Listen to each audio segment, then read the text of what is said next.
in the attacking midfield position, and we should maybe sign an 8 like Awar. Oh, right, okay. Sorry, I'm It's still possible. It's possible. Yeah. It all depends on the summer dealings, isn't it? And if we can get the deal done. He seems like he's inclined to move into Emirates. Like, he keeps mentioning that he's been trying to find a settled environment. You don't want to go out on loans anymore and things like that. And obviously, with the talks of in Madrid saying Zidane's going to be there for the foreseeable future, it seems like he could be on the move. I'm gonna let you guys speak on camera for a bit. I need to go to a bathroom. You guys do your thing. That's what I had to do, bro. I saw years ago straight through me, cuz. You get me?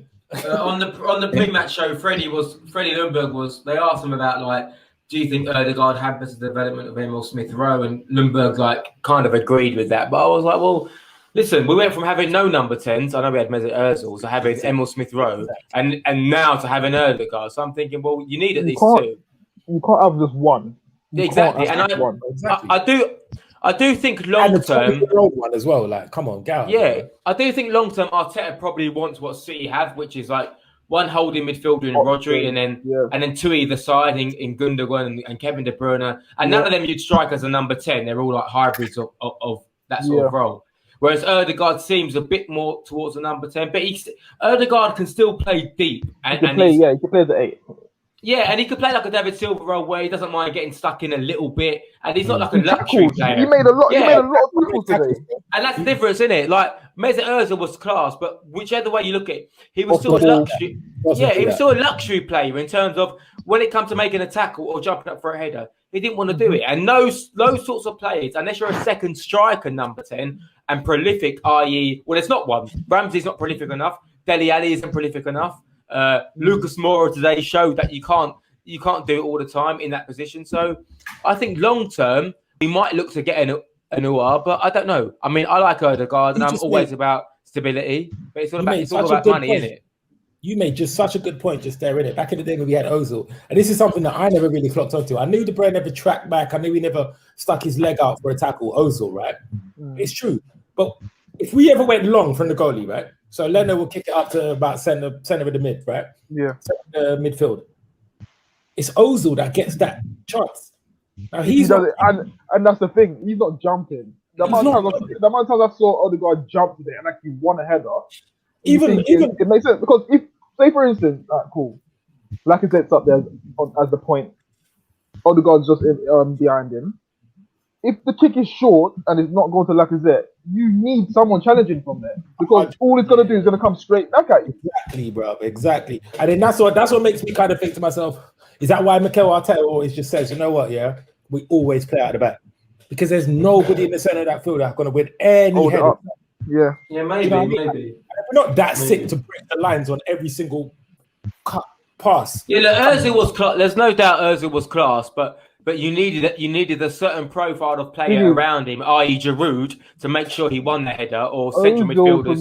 Ozil for me, he fits into a team that's winning, that's dominating the league. Like exactly. They're dominating the league, but you know they're not gonna get overrun in too many games.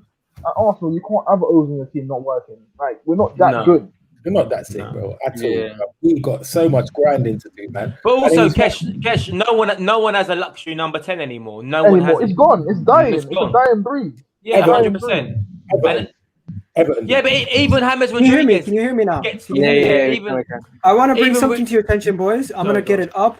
I want everyone to turn their attention to the Premier League panel on Twitter, if you can. I will. In the meanwhile, I will look for it also. What I want to show you guys is the connection that Kieran Tierney had with Smith Rowe, and how they tactically broke it down. How that connection was the key to winning the game, right? So it's called the Premier League panel on Twitter. I'm gonna share it with you guys right now on my screen. It's honestly amazing. I assumed William would start today. I don't know if Lacazette was always going to start and Aubameyang was going to start left wing. I kind of thought he would go for Aubameyang left wing and Lacazette up front, but Emil Smith Rowe was the game changer. He absolutely rinsed. You know what? I don't think we'll ever see that combination again. You know, with Aubameyang on the left. I don't think it was. No. I just thought because today was a derby and he maybe wanted Lacazette in and amongst it. That's the only way to fit them both in. But yeah, it seems like he's set on playing Aubameyang up front. I don't think no, it's one or the other. That's it. It's one or the other. Yeah. Oh, for me, and I think that's for the me, it's thing, always though. going to be That's the Aubameyang. thing, though. We've complained for years, yeah, saying stop just trying to fit everyone in just because they are best players. You don't mean to fit them all in the same team. You know what I mean? Because it leaves you very unbalanced. And I've said this for the last 2 years. Can we just say yes, hold on, Cam. Tactically masterclass. One sec, Cam. Gunnar Express is back. You know, even though Aubameyang was scoring over the previous 2 seasons, yeah, we was very unbalanced. Yes, he's scoring, but what about the rest of the team? How can we get the rest of the team to contribute? Why are we just so focused on getting goals on the left? Bro, he was scoring 20 goals, yeah, and that's only in the Prem, right? And no one else was scoring. Lacazette was scoring 5. Fucking Xhaka would score 1 from outside the box per season. And Bellerin would score 1 from that Chelsea game or something. Yeah, we need more goals, man. That's evident. I think the only person that would have banged goals would have been Pepe, bro. And even then, he would have only got max 4 last season, maybe 5.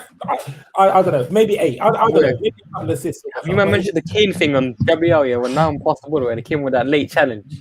Bro, yeah. He's been doing that for years. He's been doing that for years. Have you seen it? I understand that happens in football sometimes, yeah, but when you're